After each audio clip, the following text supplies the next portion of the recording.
거의 한 20년 전 일입니다.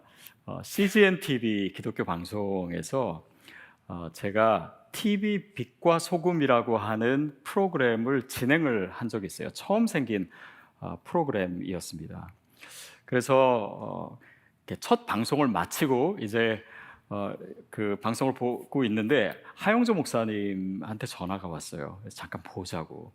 그래서 이제 목사님 뵈러 갔는데 목사님이 그러시더라고요. 방송할 때는 그거보다 훨씬 더 웃어야 돼. 활짝 웃어야 돼. 그래서 그렇게 안 웃으면은 프로그램 내릴지도 몰라. 뭐 이런 식으로 농담 반, 진담 반으로 얘기를 하셔가지고 그때만 해도 제가 좀 지금도 뭐 비슷하긴 하지만은 좀 이렇게 심각한 표정 이렇게 잘 짓고 그러니까 그나마 지금 많이 펴진 거예요, 이게. 그 나름 뼈를 깎는 노력이 있었습니다. 근데 방송이라고 하는 것이 이제 사람들이 많이 보는 것이기 때문에 좀 더 공적이지 않습니까?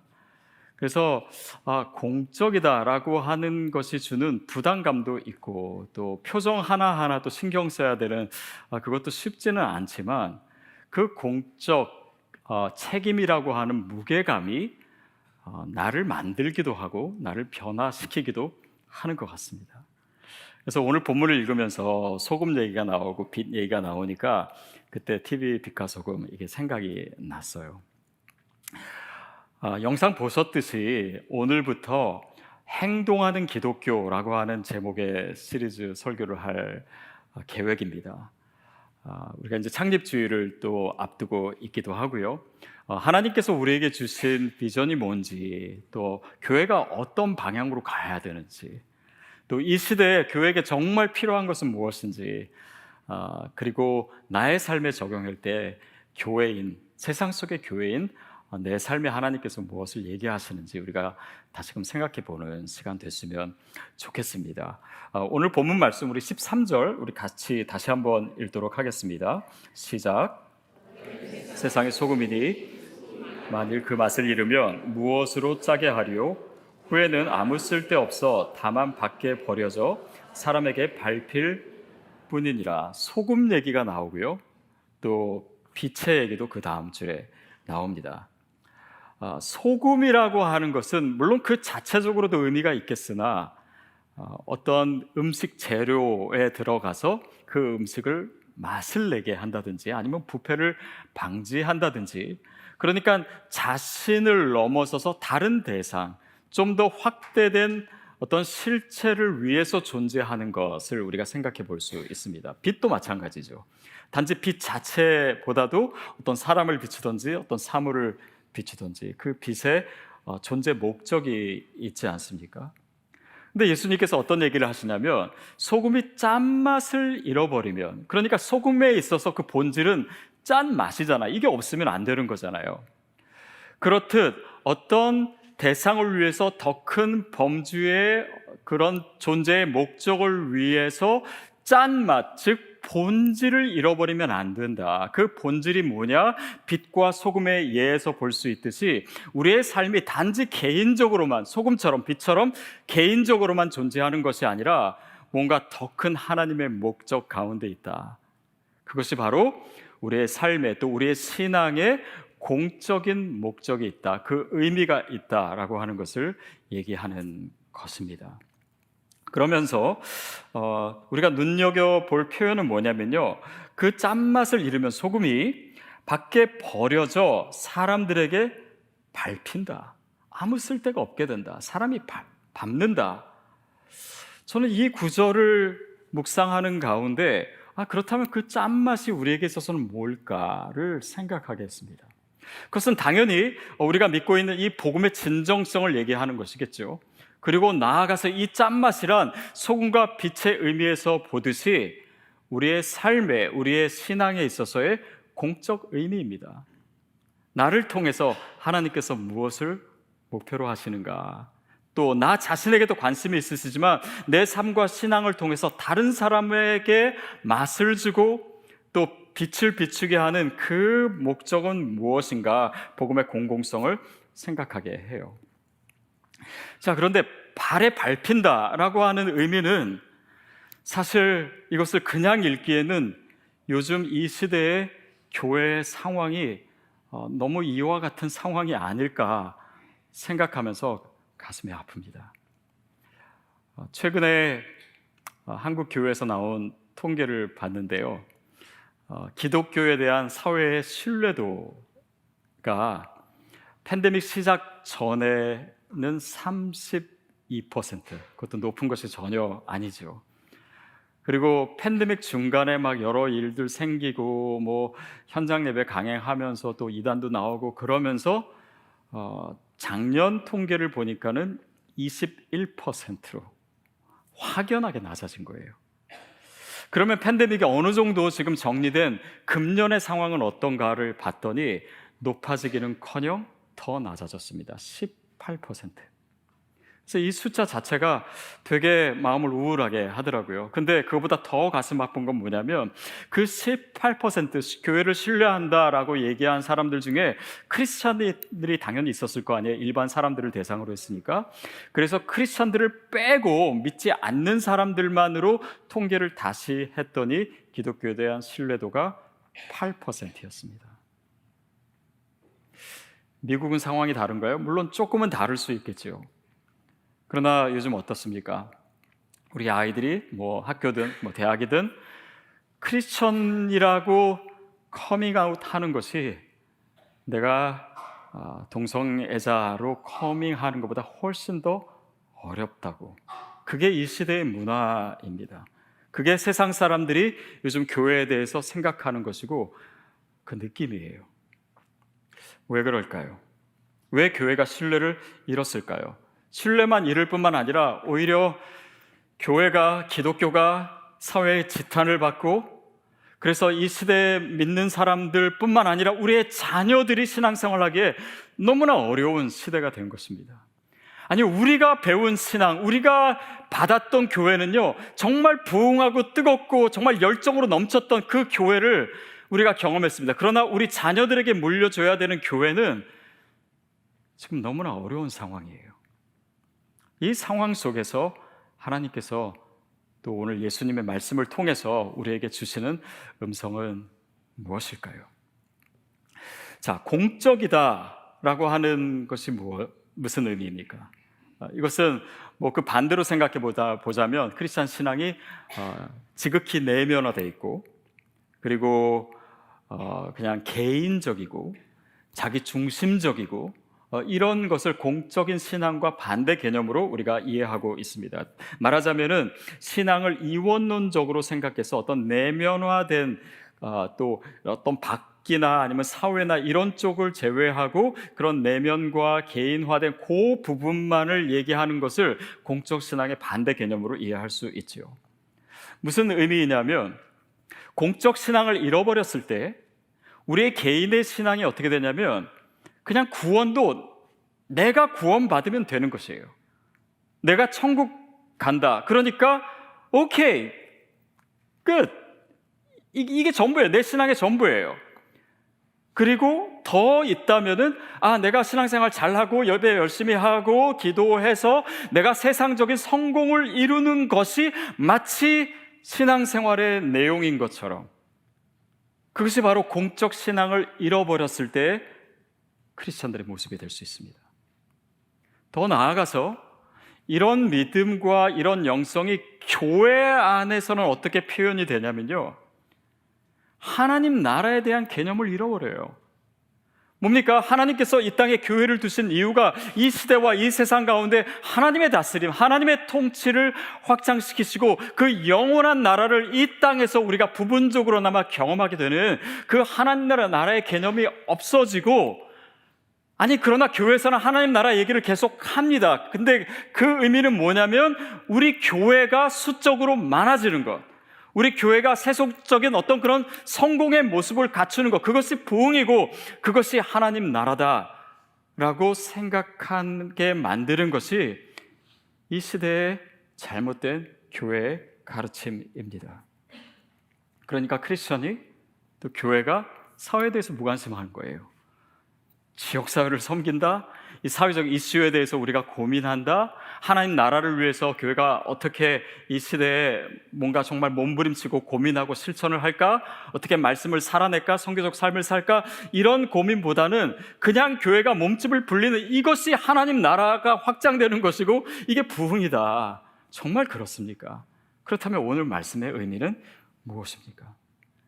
만약에 우리가 그렇게 편협한 구원을 생각하고 또 교회론을 가지고 있다면 그냥 계속해서 이 안에서 가르치고 나눠지는 내용은 그저 내면적인 것, 다시 말하면 위로받고 또 내 마음의 평안함을 얻고 이게 신앙의 전부가 아닌가? 이게 내가 믿는 목적 아닌가? 또 교리에 대한 것만 가르치고, 물론 교리가 중요합니다만 교리적인 것 그리고 초월적인 것 그런 것만을 가득 채운 그런 메시지들로 교회가 차게 되고 성도들의 마음 가운데 그런 것들만 채워질 때 과연 소금과 빛의 역할은 무엇이지? 그것이 내 생활에, 내 삶에, 내 믿음에 그렇게 중요한 것인가? 여러분이 처음 시드교회에 오셨을 때 좋은 시민이 되는 것이 영적인 거라고 말씀드렸을 때 여러분이 의아해 하셨다면 바로 내 신앙의 과거에 이런 공적 신앙이 없었기 때문 아닌가 우리가 다시 돌아보게 되는 것입니다. 그래서 짧은 설교 시간이지만 저는 이 문제에 대해서 3가지 정도로 정리해서 여러분께 말씀드리려고 해요. 이것은 좀 신학적이기도 하고 또 성경적인 내용이고 또 실천적이기도 합니다. 거기에는 이 시대 또 교회에 대한 우리의 신앙에 대한 진단도 있고 또 대안도 있습니다. 첫 번째 게 뭐냐면 맥락의 중요성, 그것을 아는 것입니다. 자, 우리의 신앙생활이 공적이 되어야 된다라고 하는 것은요, 마치 글을 읽는 것과 좀 비슷합니다.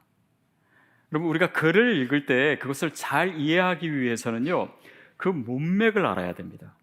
문맥을 모르고 그 단어 하나만, 문장 하나만 우리가 이해하려고 했을 때는 굉장히 오해가 많이 생겨요. 이게 맞는 예가 될 수 있을런지 모르겠는데요. 어느 한 여학생이 미국에 이제 어학연수원에 왔습니다. 그래서 이제 영어를 배우는데 한 번은 그 미국 선생님이 물어봤대요. Do you miss Korea? 라고 했더니 이 여학생이 I'm not miss Korea 라고 했대요. 뭐 영어 문법도 문법이지만 단어만 이해한 거죠. 단어만 봤을 때는 이 문장 가운데서의 의미를 놓칠 수 있습니다. 그렇듯이 우리가 성경을 읽을 때도 마찬가지예요. 특별히 이 문맥을 이해한다라고 했을 때는 2가지가 중요합니다. 먼저는 성경이 쓰여질 때 그 시대, 그 문화, 그 지리적 상황 가운데서의 문맥이 무엇이었나, 그거를 생각하는 거예요. 이것을 조금 더 신학적인 용어로 하면 정경적 문맥, 컨텍스트라고 합니다. 예를 들면 요한계시록이 쓰여진 때는 주후 1세기 소아시아에 있는 교회들이었어요. 로마의 핍박 가운데 있었던 교회들입니다. 그래서 계시록을 이해하려면 그 시대의 그 지역의 그 상황 가운데 그 메시지가 그 독자들에게 어떤 의미로 들려졌나, 그것을 문맥을 잘 연구하고 시대적 배경을 우리가 알아야 그 성경 메시지를 이해할 수 있어요. 그리고 오늘은 우리가 다른 상황에 있고 다른 시대에 있기 때문에 오늘의 우리의 상황을 또 잘 이해해야지 그때의 의미를 내 삶에 적용하고 또 나를 향한 메시지로 받아들일 수가 있습니다. 그러니까 이 2가지 문맥에 대한 이해가 필요하죠. 근데 많은 분들이요, 이제 성경을 읽다가 여러분 통독하시다가 질문들이 많이 생긴대요. 근데 제가 질문들을 가만히 들어봤더니 대부분 비슷한 문제입니다. 뭐냐면 그것을 그냥 컨텍스트와 상관없이, 문맥과 상관없이 문자적으로만 보니까 이 시대의 이해가 안 되는 거예요. 예를 들면 신명기에 보면은 부모에게 불순종하는 아들을 돌로 쳐라. 아니, 성경에 어떻게 이런 말이 써 있을 수 있냐고. 근데 이 시대에는 그렇게 문자적으로 읽으면 안 되잖아요. 그렇게 되면 어떻게 됩니까? 살인 미수로 감옥 가게 됩니다. 그러니까 이게 하나님의 가르침일 수 없는 것이죠. 그러니까 그 시대의 문화 속에서 먼저 보고 오늘의 의미로 받아들일 때는 이 문맥을 다시 고려해서 재해석하는 작업이 필요한 것입니다. 이것이 오늘 우리의 메시지에 무엇이 적용이 되냐면 이 시대를 우리가 잘 알아야 돼요. 크리스찬이기 때문에 더욱 그렇습니다. 그러면 이 시대가 지금 어느 방향으로 가고 있는가, 말씀으로부터 어떻게 벗어나 있는가, 이 시대의 사람들의 문화는 뭐고 추구하는 것이 무엇인가, 그것에 위기감을 갖고 오늘 말씀으로 돌아가서 내가 어떻게 살아야 되지? 하나님이 나에게 이 시대에 어떻게 살기를 원하시지? 라고 하는 깊은 고민과 묵상과 적용과 실천이 있어야 돼요. 그렇지 않으면 말씀을 이해하는 것이 아닙니다.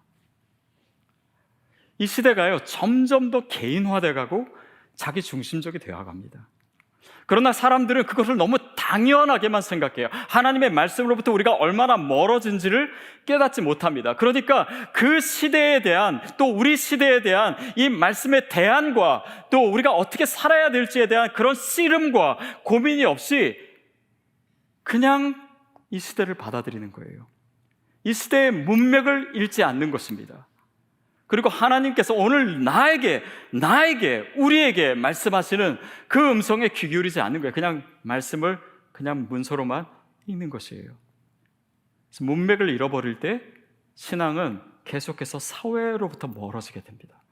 교회는 세상의 관심이나 아니면 관계나 세상을 변혁시켜야 될 동력을 잃어버리게 됩니다. 두 번째는 성경적인 구원이 필요해요. 복음을요, 많은 경우에 또 이 시대가 더욱더 그랬습니다. 너무나 많이 복음을 내면화만 시킨 거예요. 그러니까 복음이라고 하는 것은 그냥 내 개인적인 구원을 위한 것이고, 그래서 세상과는 전혀 상관없는 것. 그러니까 내가 구원 받았으니까, 나는 천국 가니까, 심지어는 자살을 하는 사람들 중에서도 이 구원의 확신이 있으니까 나는 이 생을 마쳐도 돼라고 생각하는 사람이 있습니다. 그 무슨 의미냐면 복음을 세상을 도피하는 도구로 사용하는 거예요. 이것이 내면화되기만 한 복음의 함정입니다. 제가 어릴 적만 해도요, 군사정권 시대가 있어서 그런지 사회에 대해서, 정치에 대해서 함부로 얘기하는 것이 금기시 되어 있었습니다. 그러니까 교회도 영적인 것만, 소위 말하면 영적인 것만 얘기해야지 사회적인 거에 대해서 얘기한다, 또 거기에 대한 어떤 그런 성경적 관점을 얘기한다라고 하는 것이 너무나 조심스러웠고, 심지어는 자유주의라고 비판받기도 했습니다. 그러니까 복음주의란 뭐냐? 사회로부터 멀리 떨어져 있는 것이 복음주의라고 생각했어요. 그러나 복음주의는 그런 것이 아닙니다. 물론 중세시대를 보면은 교회가 너무나 불필요하게 영향력을 많이 가졌습니다. 그러니까 거기에 많은 문제들이 생겼어요. 그러니까 그거에 대한 반성이 근대시대에 일어났죠. 그래서 어떤 교회의 그런 권위로부터 벗어나고자 했고, 또 세속적인 그런 학문과 세속적인 방법론들이 교회 안에 많이 들어왔게 되었습니다. 그러니까 그러다 보니까 어떤 교회의 힘은 약해졌는데 교회가 너무 세속화되기 시작한 거예요. 또 신학을 공부하는 사람이나 성경을 연구하는 사람들도 세속적 방법들을 여과 없이 받아들이니까 교회가 복음으로부터 점점 더 멀어지고 점점 자유주의로 가니까 또 그거에 대한 이제 반작용이 일어나기 시작합니다. 그게 뭐냐면 경건주의예요.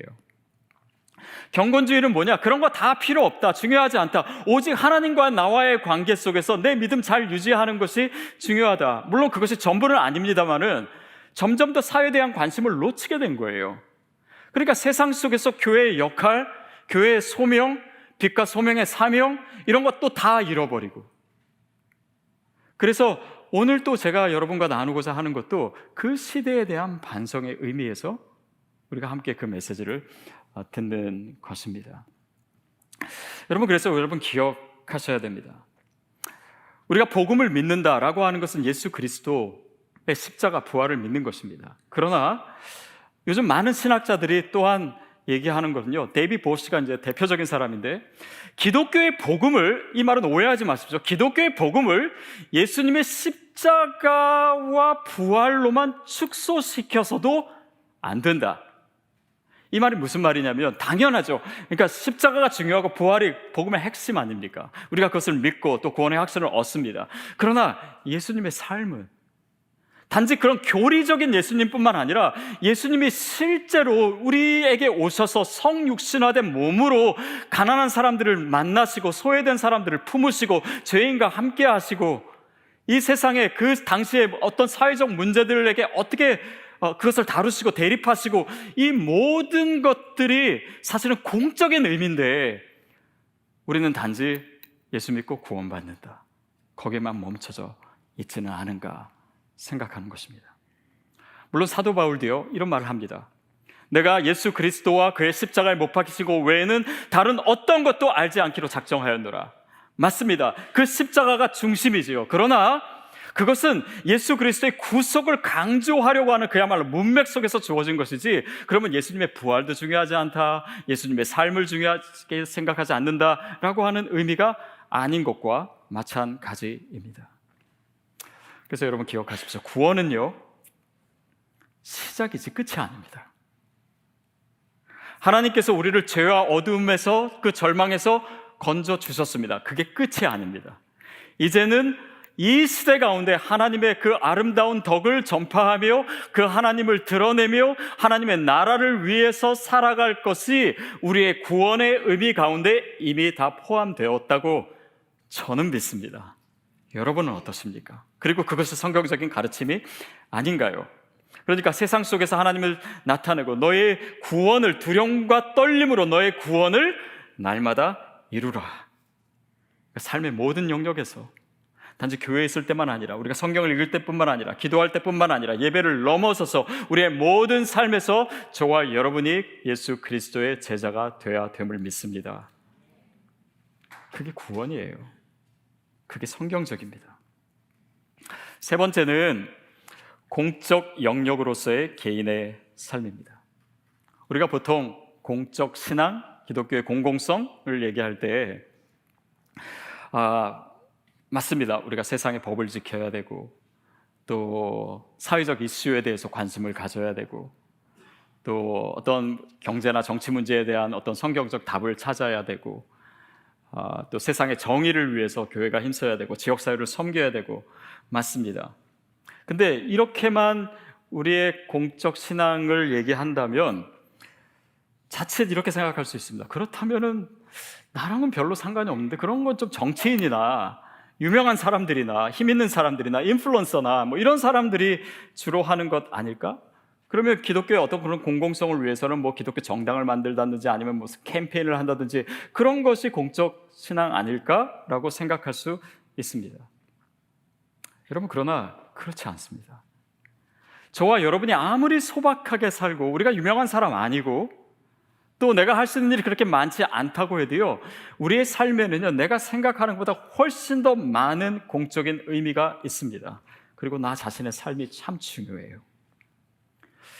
예를 들면 여러분 오늘 찬양 이렇게 예배하실 때도 저는 너무너무 감동이었습니다. 여러분이 진짜 너무 열정적으로 예배하고 계시고 정말 큰 소리로 찬양하고 계시고, 또 정말 어떤 교회보다도 저희 이 예배 가운데 그런 정말 이 찬양 가운데 느끼는 특별한 은혜가 있는 것 같아요. 근데 만약에 어떤 분이 이렇게 다들 다 뜨겁게 찬양하는데 뭐 나 혼자쯤이야 좀 조용히 찬양해도 뭐 별 차이 없지 않나? 나 혼자는 그냥 목소리 안 내도 뭐 사실 뭐 이 볼륨에 있어서 아니면 예배의 영성에 있어서 크게 차이 나지 않지 않나? 물론 그럴 수 있습니다. 그러나 그것이 바로 신앙의 공공성을 잃어버리는 생각이에요. 하나님은요 우리 전체의 예배에 관심이 있으십니다. 그러나 나의 예배에 관심이 있으세요. 나의 찬양을 듣고 계십니다. 나에게 집중하시는 분이에요.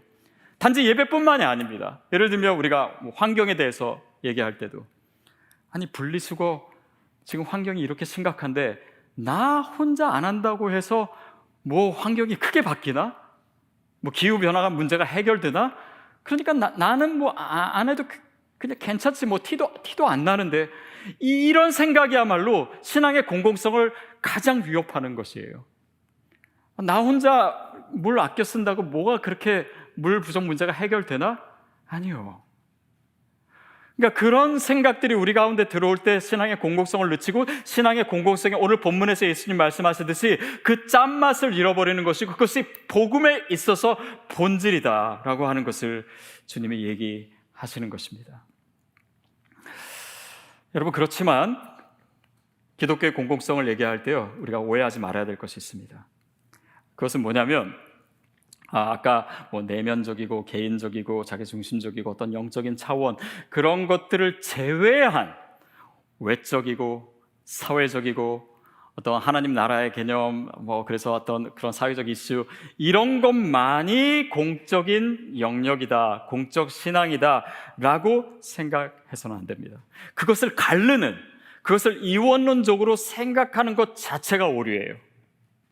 다시 말씀드리면 복음 안에요, 내면적인 것도 있고 사회적인 것도 있습니다. 또 하나님 나라 안에 어떤 우리가 살아가고 있는 개인의 삶도 있고 공동체도 있고 사회적 이슈들도 다 포함된 거예요. 서로 분리되어서는 안 되고, 이것이 양자택일의 문제가 아니고 개인의 선호도의 문제도 아니라고 하는 사실을 기억하십시오. 그것을 나눌 때 반쪽 복음이 되는 거예요. 편협한 기독교가 되는 것입니다. 크리스찬의 신앙은, 복음은 보다 전인적이고 보다 통합적인 것입니다. 제가 이것을 특별히 여러분에게 말씀드리는 이유는, 우리가 오늘부터 행동하는 기독교 시리즈를 시작하지 않습니까? 근데 이 행동적 차원에서만 이해하면요, 행동주의에 빠지는 것입니다. 그러나 복음을 믿는다라고 하는 것은 행동이기 전에 우리의 존재예요. 우리의 모든 삶을 포괄한 것입니다. 거기에서 우리의 행동이 나와야지 이 행동이 진짜 기독교적인 행동이 되는 것이지, 안 그러면 그래 행동하면 되지, 그것이 또 복음을 오류에 빠뜨릴 수 있기 때문입니다. 그래서 오늘 설교 내용이 굉장히 딱딱한 부분이 좀 많았어요. 제가 좀 이제는 부드러운 얘기를 하나 하려고 합니다. 그러면 우리의 삶, 어떻게 보면은 그렇게 대단한 것 같지도 않고 그렇게 영향력 있지도 않은 것 같은 내 삶이 과연 공공성을 갖는 것일까? 제가 영국에 다녀오지 않았습니까, 이번에? 근데 처음에 이제 선교사 협의회에서 집회를 인도해 달라고 요청이 왔을 때, 제가 가고자 결심을 한 것은 그곳에서 또 디아스포라 선교의 비전을 나눌 수 있겠구나. 그리고 거기 가면 거기 계신 목사님들, 선교사님들과 좋은 네트워크가 이루어져서 또 디아스포라 사역을 할 수 있겠구나. 그 생각 때문에 사실은 제가 승낙을 했어요. 그러나 저 개인적으로 제가 영국에 가야 되는 또 하나의 이유가 있었습니다. 제가 꼭 만나고 싶은 사람이 있었기 때문이에요. 저는 1997년 1월에 영국에 처음 갔습니다. 그때 제가 몇 달 동안 이제 영어를 공부하기 위해서 어학연수원에 다녔어요. 랭귀지 스쿨에 다녔는데 일부러 한국 사람들이 없는 곳을 고르다 보니까는 저쪽 시골에 있는 랭귀지 스쿨을 등록을 하게 됐어요. 갔더니 웬걸 한국 사람도 엄청 많더라고요. 근데 거기서 이제 영국 교회를 다녔습니다. 그 교회 가봤더니 정말 동양에서 온 사람은 저밖에 없더라고요. 근데 그 교회에서요, 제가 굉장히 많은 사랑을 받았습니다. 또 찬양팀에 들어가서 기타도 치고 막 그랬어요. 근데 그분들 중에 저에게 특별히 정말 환대를 해주시고 또 저를 잘 도와주신 노부부가 계셨어요. 근데 이분들은 평생 아프리카에서 선교사로 계시다가 이제 은퇴해서 고향으로 돌아오신 분이었습니다. 스탠 앤 낸시, 그러니까 영국에서는 스탄, 난시라고 부르는 그 두 부부였어요. 근데 이분들과 제가 몇 달 동안 교제를 하면서요, 이분들은 정말 크리스천이구나. 정말 뼛속 깊이 크리스천이라고 하는 것이 이런 모습을 두고 얘기하는 거구나. 하나님과의 관계에서도 그렇고, 또 그런 성품과 인격도 그렇고, 또 이웃을 섬기고 저같이 이제 소외된 사람들을 돌봐주고, 또 그 평생을 정말 주님께 드린 이 모든 부분에서 그냥 다른 표현이 필요 없더라. 그냥 이분들은 기독교인이었어요. 그리스도인이었어요. 너무 감사했습니다. 그리고 제가 그 지역을 떠났을 때, 이제 한국에 IMF가 왔을 때 이분들이 제가 이제 한국에서 왔다는 걸 아니까 이 친구 분명히 어려울 거라고 생각해서 교인들한테 모금을 해가지고 저한테 수표를 보내주신 적도 있어요. 그래서 저에게는 정말 감사한 기억이 너무 많은데 이분들을 꼭 보고 싶었어요. 왜냐하면 그때만 해도 연세가 있으셨기 때문에 이제 못 뵈면은 제가 이분들을 영영 볼 수 없을지도 모른다는 생각 때문에 제가 결심을 했습니다. 꼭 뵙기로. 그래서 출발하기 전부터 제가 전화번호를 가지고 있었거든요. 전화를 했어요. 근데 통화가 안 되더라고요. 안 받으시더라고요. 그래서 영국에 도착해서도 계속 전화했습니다. 거의 하루에 몇 번씩 전화했어요. 몇십 번을 전화했는데 통화가 안 되는 거예요. 안 받으시는 거예요. 그래서 더 이상 그게 이제 집 번호니까, 그 당시만 해도 이제 셀폰이 없으니까 집 번호니까 뭐 이사를 가셨든지 무슨 문제가 있겠지. 그리고 혹시라도 이분들을 못 만날 수도 있겠지만은 그래도 헛걸음 한다 생각하고 그래도 그 지역을 꼭 가야 되겠다고 해서 제가 시간을 냈어요. 거기까지 가려면요, 런던에서 2시간 반을 버스를 타고 가고 거기서도 또 다른 버스를 타고 1시간 반을 들어야 됩니다. 그러니까 굉장히 외진 곳이에요. 근데 가는 날이 장날인지라 제가 도착한 날이 정말 날씨가 너무 안 좋더라고요. 전형적인 영국 날씨, 막 비 오고 바람 불고, 그렇게 해서 그 집까지는 한참 걸어가야 되는데 제가 제대로 갈 수가 없는 거예요. 그래서 우산을 샀습니다. 우산을 사서 이제 딱 피니까 바람 때문에 막 뒤집혔다가 다시 했다가 막 너무 바람이 많이 불고 결국은 우산 산 지 한 10분 만에 우산을 버릴 수밖에 없었어요. 다 망가져가지고. 그래서 그때부터는 비 맞고 갔습니다. 그래서 비 맞고 이제 그 집을 간신히 기억해서 그 집 앞에 이제 도착했어요. 제 마음이 되게 흥분이 되더라고요. 이분들 만날 생각을 하니까. 근데 집에 아무 인기척이 없고 불 켜 있지도 않고 그래서 그냥 벨을 눌러봤습니다. 근데 아무런 응답이 없는 거예요.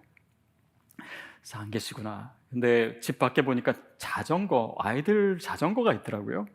그래서 이분들이 여기 안 사시는구나를 제가 그때 확인할 수 있었습니다. 왜냐하면 이분들은 자녀가 없으신 분들이거든요. 그리고 연세도 너무 높으시고 또 손자랑 같이 뭐 사시지도 않을 거고. 그래서 여기서 포기할 수가 없어가지고 옆집에 갔습니다. 그래서 배를 눌러서 혹시라도 이분들에 대해서 무슨 얘기를 들을 수 있으니까 옆집에서 이제 사람이 나오는데 물어보니까 자기 어제 이사 왔다 그러더라고요. 전혀 모르시더라고요. 그래서 다시 이 반대쪽 옆집에 가서 배를 눌렀습니다. 그래서 혹시 여기 살던 스탄과 난시를 아냐고 했더니 이사 온 지 얼마 안 됐대요. 여기도. 그렇게 해가지고 아무 소식도 못 들었습니다. 근데 포기할 수가 없는 거예요. 그래서 어떻게 하지? 라고 생각하다가 참 교회를 가면 되지. 그래서 우리가 다니던 교회를 거기서 또 한참 비 오는데 걸어가야 돼요. 그래서 갔습니다. 근데 교회가 또 옮겼더라고요. 그래서 또 그 교회를 찾아가지고 결국 교회에 갔는데 교회에 몇 사람들이 있었습니다. 그래서 스탄과 난시를 아냐고 했더니 아신다는 거예요. 너무 반가워서 물어봤습니다. 그분들 지금 어떻게 계시냐고 했더니 3년 전에 아내 되는 난시가 돌아가셨다고. 그럼 스탄은 지금 어떻게 지내고 있습니까? 그랬더니 디멘시아, 치매에 걸려 계시다고. 그래서 그분이 지금 어디 계십니까? 했더니 멀지 않은 곳에 계시대요. 그래서 혹시 요양원에 계시는데 제가 가기를 원하면은 태워다 주겠다고. 그래서 거기 계신 분의 차를 타고 거기에 도착했습니다. 문을 열고 그런 분이 있냐고 묻고 그리고 그분을 찾았어요. 그리고 제가 만났습니다. 사진 찍은 거 보여드릴게요.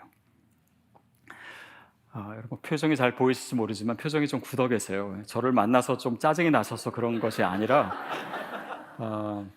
기억도 전혀 없으시고 저를 전혀 알아보지 못하셨어요. 심지어는 자신의 아내 이름도 기억을 못하시더라고요. 근데 이분의 그 성품은 그대로 몸에 배어 있으시더라고요. 저한테 계속해서 1시간 정도 같이 대화를 나누고 어느 정도 최소한의 대화하는 데서 계속해서 고맙다고, 나를 찾아와줘서 고맙다고, 커피 하겠냐고 티 하겠냐고 계속 물어보시고, 그래서 기억에 이 공감대가 없었기 때문에 대화할 내용이 풍성하진 않았지만 계속해서 이분의 이야기를 듣고 또 대화를 나눴습니다.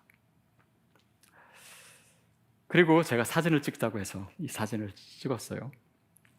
그런데 옆에 있었던 어느 한 분이 자기도 사진을 한 장 찍어도 되겠네요. 왜냐하면 제가 26년 만에 이분을 만나는 거거든요. 26년 만에 이분을 여기까지 찾아왔다는 것이 이분한테는 너무 감동이라고. 그래서 그 요양원의 뉴스레터가 있는데 거기에 기사로 실고 싶다고. 그래서 저희 사진을 찍어 갔어요.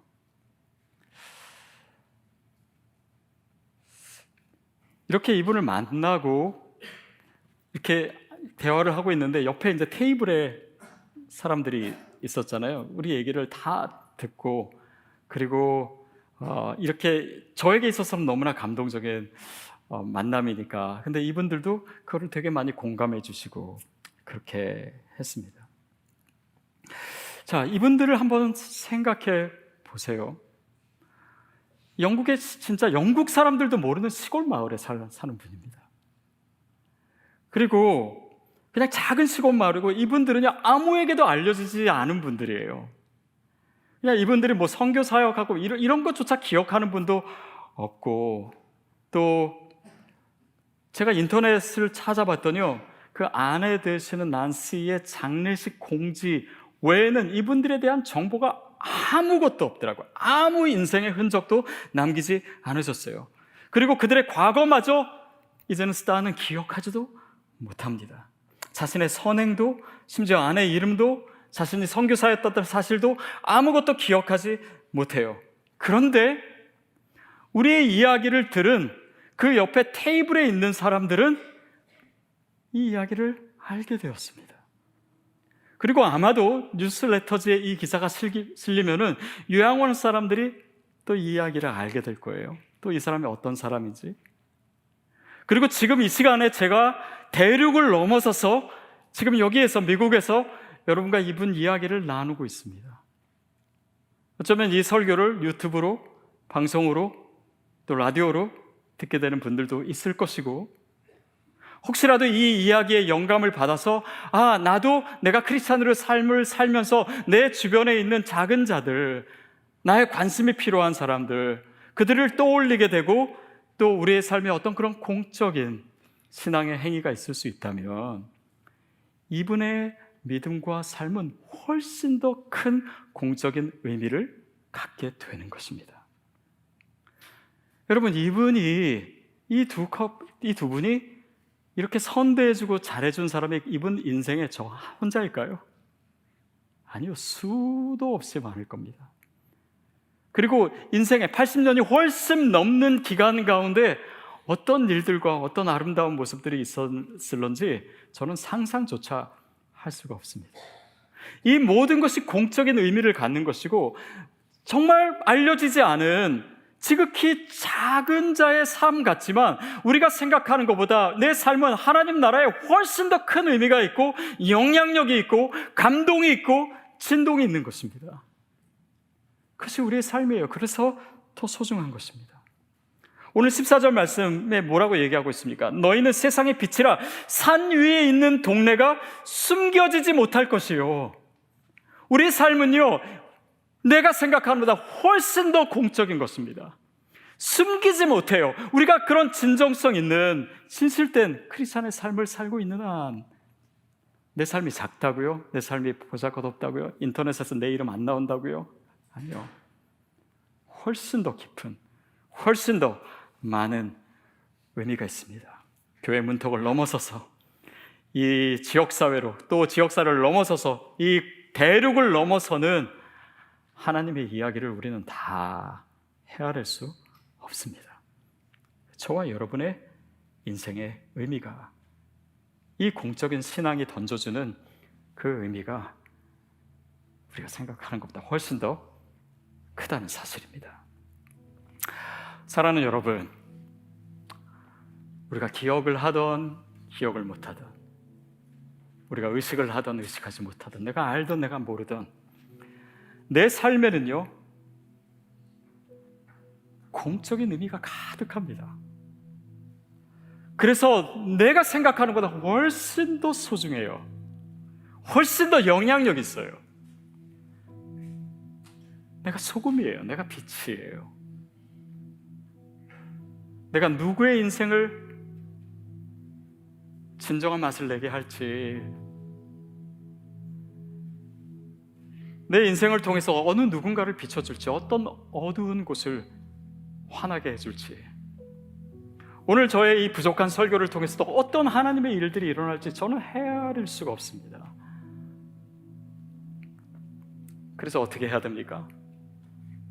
우리 삶이 공적이기 때문에 활짝 웃어야 됩니다. 그렇죠? 이것을 보는 사람이 있고 느끼는 사람이 있고, 어쩌면 이 미소로 인해서 절망 가운데서 소망을 갖게 될 사람들로 또 있을런지 모르겠습니다. 그것이 오늘 우리가 살아가는 모든 순간순간에 일어나는 일들이에요. 세상의 빛과 소금이기 때문입니다. 그것을 내가 정한 거 아닙니다. 예수님이 우리에게 이미 규정하셨어요. 너는 세상의 소금이다. 너는 세상의 빛이다. 그래서 내가 속한 이 시대에서, 내 삶의 자리에서 끊임없이 이야기를 만들어내고, 계속해서 진동을 만들어내고, 감동을 만들어내고, 크리스천으로 살고, 그것이 단지 어떤 의도적인 행동을 넘어서서 내 삶에, 내 크리스천의 믿음에 깊이 배어있는 그런 크리스천, 뼛속까지 깊이 스며든 이 예수님의 DNA, 복음의 DNA가 저와 여러분에게 가득 차기를 축복합니다.